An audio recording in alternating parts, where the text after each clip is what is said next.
Okay, this is Unit 1 Assignment 8, pretest for non-calculator section of the test. So these are the answers. You can check your answers first.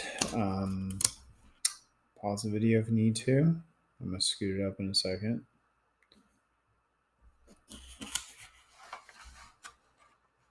So there we go. There's the rest of them. Pause it if you need to. Check your answers. Okay, so we can go and go over these problems.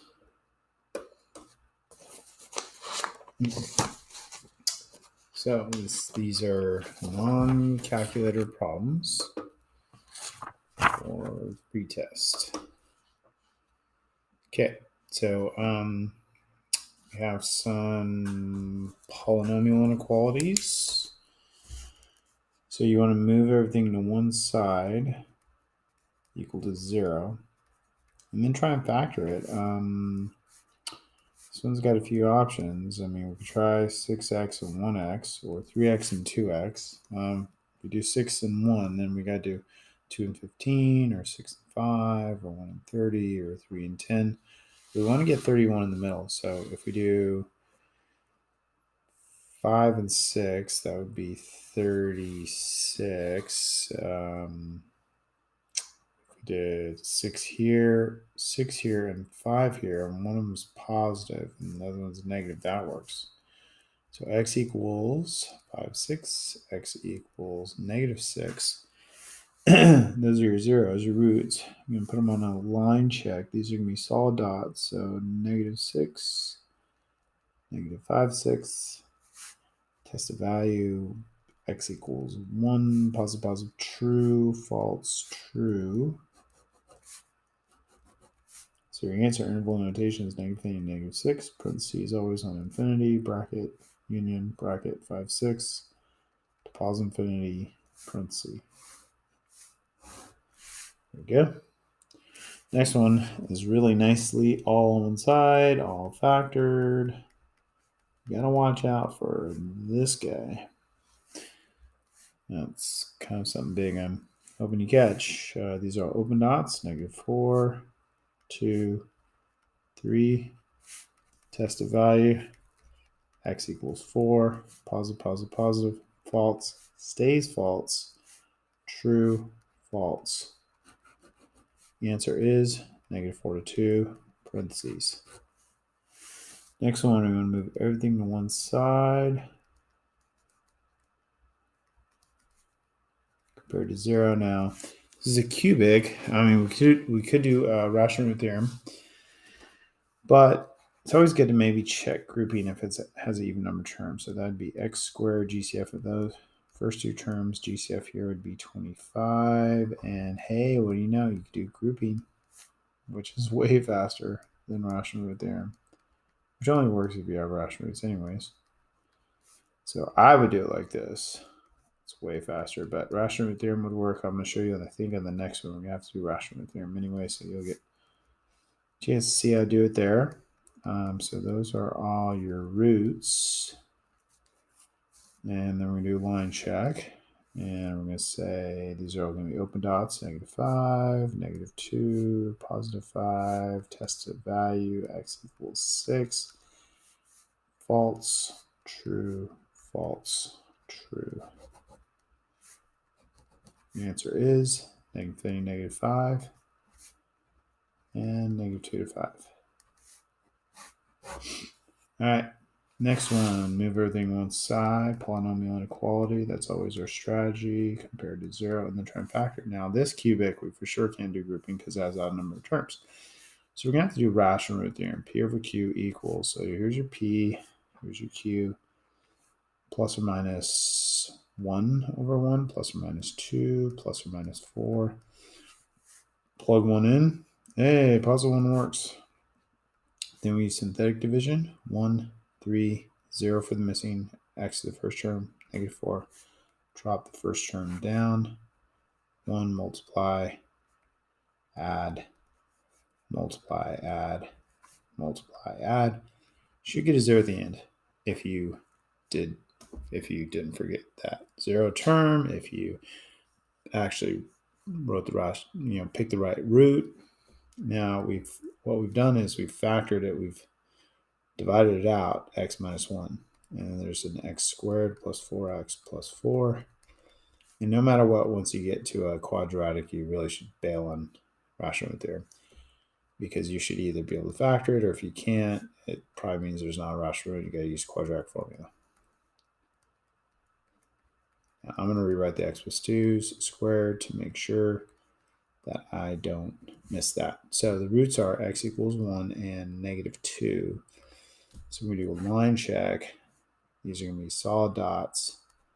Negative 2, 1, test, x equals 2.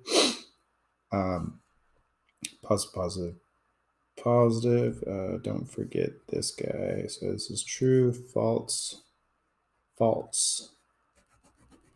So people are going to say, oh, the answer is 1, 2, positive infinity, parenthesis bracket. That's it. Negative 2 is a lone answer. So we should put that on there, left to right. Okay, that should be good. Put your answers in the answer column. I'm going to skip that just for the sake of time. This video. Now, these are rational inequalities. This one's very nicely done for you. Watch out for that. X equals 0, x equals negative 1, x equals negative 3.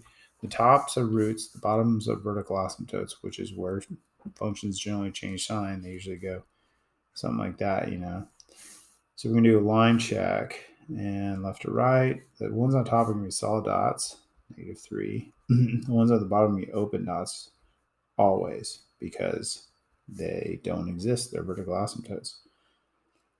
And top one's going to be that. Watch out for that guy. I'm going to test the value. X equals 3, positive, positive, positive, which is false. Stays false, true, false, true. So it's going to be negative infinity to negative 3, union, negative 1 to 0, union, curly brace 2. There you go. Next one, we want to move everything to one side. Do not cross multiply. You will for sure lose important stuff. I'm going to give them least common denominators, because our goal is to combine them into a single fraction.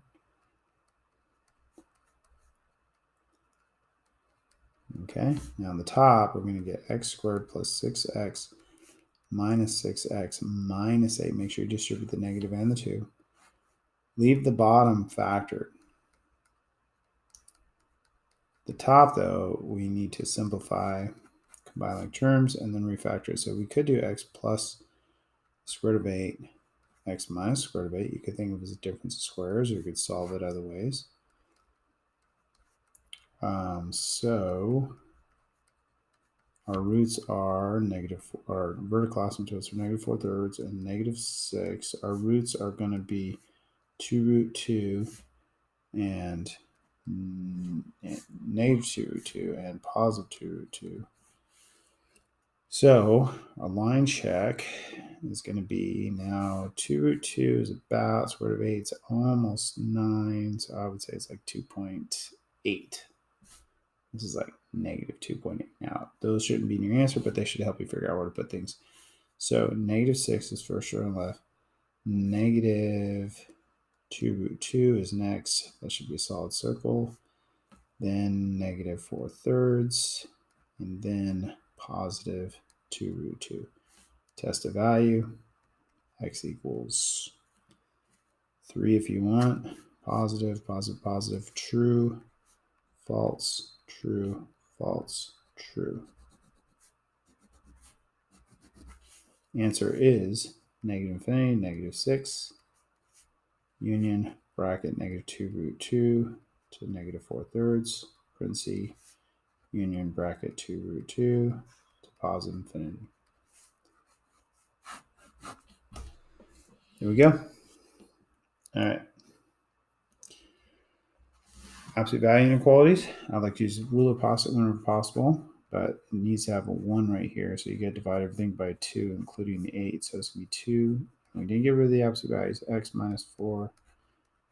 And then the rule of paucity says, okay, this is the middle. And we're going to go 2 away. And those are going to be open dots at 2 and 6. And then we're going to go 6 away from the center. And those are going to be open dots at 6 away from 4 is 10. Open dot, -2. We want all the distances that are more than 2 away from 4, but less than 6. So it's this chunk. This chunk, the answer is -2 to 2, union 6 to 10. Done. That's the fast way. Now, if you have 2 of them and it's inequality, I would square both sides. If it's an equation, I wouldn't bother with that. But if it's inequality, this is the fast way. So we get 9x squared minus 12x plus 4 less than x squared minus 10x plus 25. And now we have polynomial inequality, like we're doing up above. Move everything one side, equal to 0. So we get 8x squared minus 2x minus 23 less than 0. Let's see if we can factor it. Could be, we try 8x and 1x first. And then for sure it's a 1 and 23. Actually 21. So 3 and 7 or 1 and 21. If I do 3 here, 7 here, that's 56, 55. No. 7 here, 3 here, 24 minus 7 is 17. Nope. So how about 21? 21 here, that's huge. Nope. 21 here, that's going to be 13. So probably, I think we're going to try 4x and 2x. So if we do 3 here and 7 here, that's 14 and 12. Ooh, I think that's it. 3 and 7. We want it to come out negative, so it's going to be -14 plus 12. There we go. X equals 7/4. X equals -3 halves. Line check. Open dots, -3 halves. 7/4. Test a value. X equals 2. Positive, false, true, false. -3 halves, 7/4. Done. Okay. So hopefully you guys feel good about those.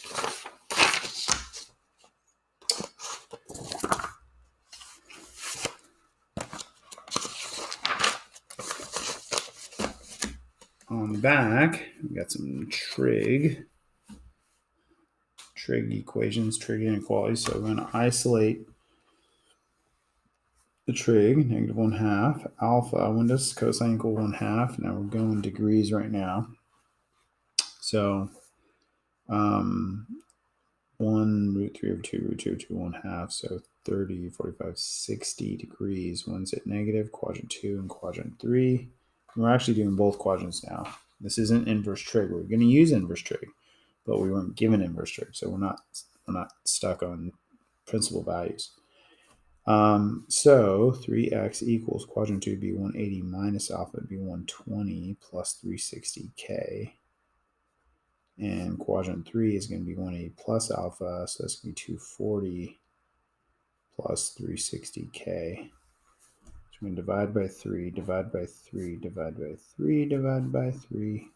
X equals 40 plus 120k. X equals 80 plus 120k. Now, usually we get two answers on 0 to 360, right? But that 3 just divided the period by 3, which means the period happens 3 times as quick as normal, so we can get 3 times as many answers. So you should get 6 answers. If you don't get 6, you should be worried. So we get 40, 160, 280, 80, 200, 320. Okay, we have trig inequality. Got to find the roots first, so doing the same kind of work. Factor it if you need to. Zero property says we can say each of these equal to 0. Add 1, divide by 2. X equals Sine equals 0 at 0 plus 180k. And here, alpha equals 30 degrees, quadrants 1 and 2. So x equals 30 plus 360k, and x equals 180 minus 30 is 150 plus 360k. So we're going to get 0, 180, 360, 30, and 150. We do a line check. 0 degrees to 360, which are going to be open dots. And 80 is going to have open dot. 30 and 150. Test a value. I usually like test 0, but I can't this time. So how about 90? Sine of 90 is 1, 2 minus 1 is 1, is less than 0 is false, false, true, false, true, false, true. Answer is 0 to 30, union 150 to 180, and that's it. There you go, a little trig. How about a little log exponential stuff? Determine the equation of the asymptote and all the roots of this. I think the best way to do that is to graph it. So I'm going to graph this, which we all should be really good at. And it has a horizontal asymptote right now, y equals 0, parent function, 0, 1. Looks like that. Now the negative on the inside flips it across the y-axis. The negative on the outside flips it upside down. And the 2 moves everything up 2.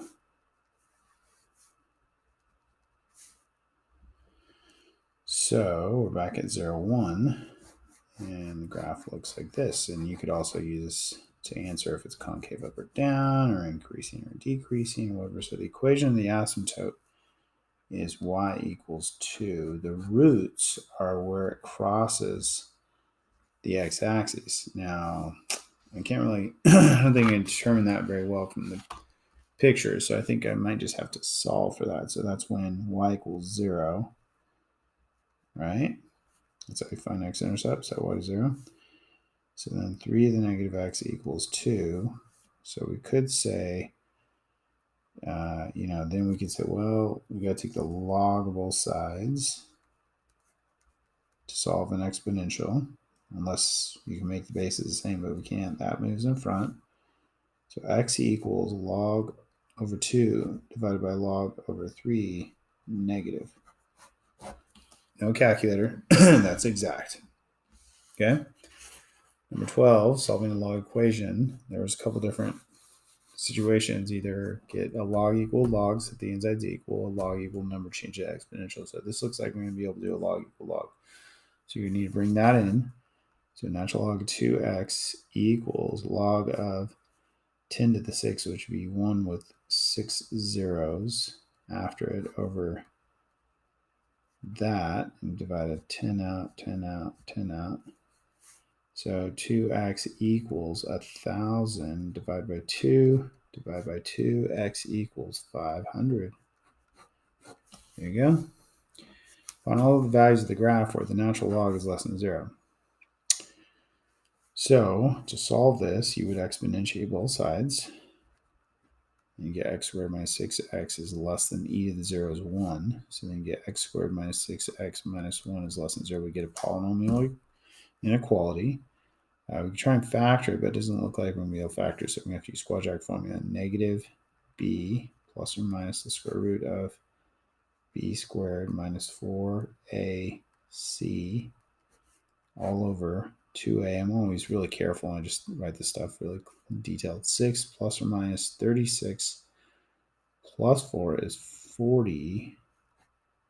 So that's 6 plus or minus square root of 4 is 2, and there's a 10. So then we get 3 plus or minus the square root of 10. So one answer is 3 plus square root of 10, which is about 6.2 or 1 or something. And then 3 minus the square root of 10, which is about negative 0.1 or 0.2. So then we would do a line check and we'd say, okay, well, these are going to be open dots. So you got 3 minus square root of 10 and 3 plus square root of 10. Test a value. X equals 7. So that'd be 49 minus 42 is 7 minus 1 is 6 is less than 0 is false. True, false.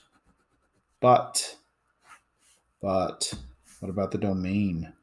So you need to have work for the domain. Probably good to identify it as the domain. The inside has to be greater than 0. So you can't just you can't tell me for sure this is the answer, because you might be telling me that there's answers where the function doesn't even exist. So this gives you a different polynomial inequality with a different line check. Now I'm going to try and line it up right here.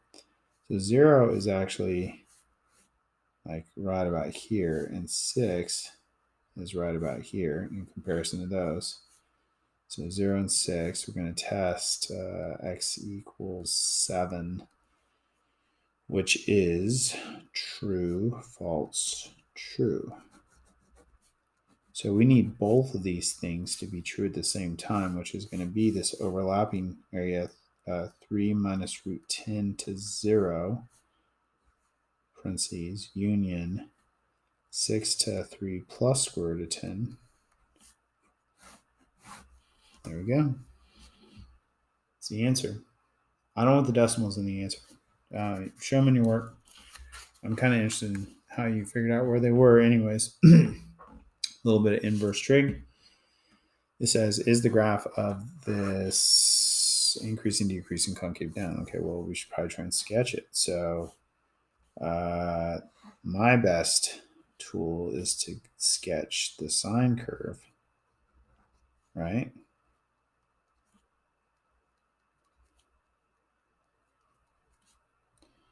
And then flip it across y equals x. So 0, 0 is still there. Pi over 2, 1 becomes 1 pi over 2. So there's some, pi over 2, 1. Pi 0 becomes 0 pi. So the graph looks like this. But it has to be principal value, so it's always going to be quadrant 1, and then another part so that it actually passes the vertical line test, which in this case would be quadrant 4 backwards. So this is the actual graph, but it's a couple things with it. There's a negative on the inside, which flips it left to right. And there's a negative on the outside, which flips it upside down. And hey, well, we're back to where we were. So I'd say it's increasing, going up, and it is. Is it always concave down? No. It's concave down, then concave up. Right? Concave down, concave up. So there we go. Got a little bit of evaluating inverse trig. So alpha equals, we'll go and do degrees and radians both. So when does sine equal 1/2? Ignore the negative. That's that first angle, pi over 6 in radians, or 6 or 30 degrees. It's quadrants 3 and 4, but it has to be principal value. So it's got to be quadrant 1 for sure, and a quadrant touching quadrant 1, which will never be quadrant 3. So it's got to be quadrant 4. But it's got to be backwards into quadrant 4. So be careful. Don't do 360 minus 30 is 330. That's not the right one. It's got to be negative pi over 6, negative 30 degrees. Okay, next one, alpha equals, when does cosine equal root 2 over 2, pi over 4, 45 degrees. When is it negative? Quadrants 2 and 3, but it's never quadrant 3, so it's got to be quadrant 2. So it's going to be pi minus pi over 4 is 3 pi over 4, or 180 minus 45 is 135. Should be able to do those independent of each other. Shouldn't have to do one to get the other. Okay, inverse tangent is sine over cosine, right? You can be like, I don't remember 3 over 2. Well, what you have to do sometimes is realize that this might be negative 1 over root 3, right? But it got rationalized. Now that one is more obvious, right? So alpha equals pi over 6, 30 degrees, quadrants 2 and 4, where one's positive, one's negative. Quadrant 2, sine's positive, cosine's negative. Quadrant 4, cosine's positive, sine's negative.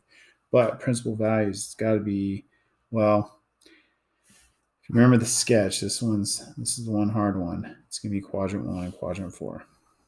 Even though quadrant 2 touches quadrant 1. So this is the only one, though. It's kind of like, which one is it? It's quadrant 4. That's just that middle one. That's quadrant 1, that's quadrant 4.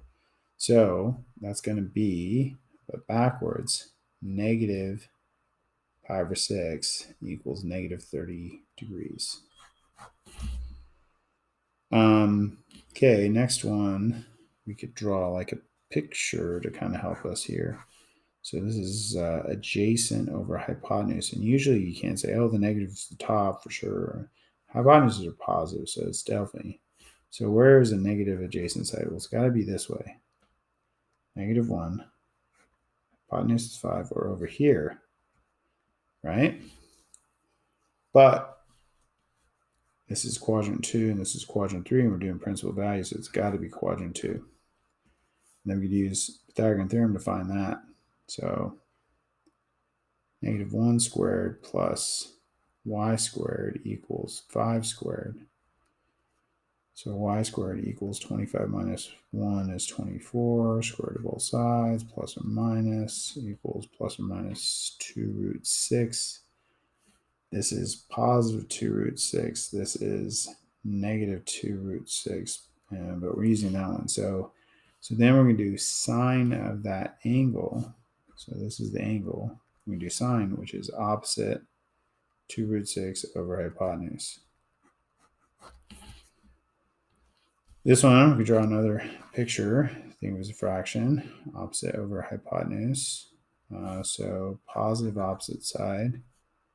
Here or here, right? If x turns out to be a negative number, then it's going to be down here. So we'll see. Quadrant 1, quadrant 2. Inverse sine, it's got to for sure be quadrant 1.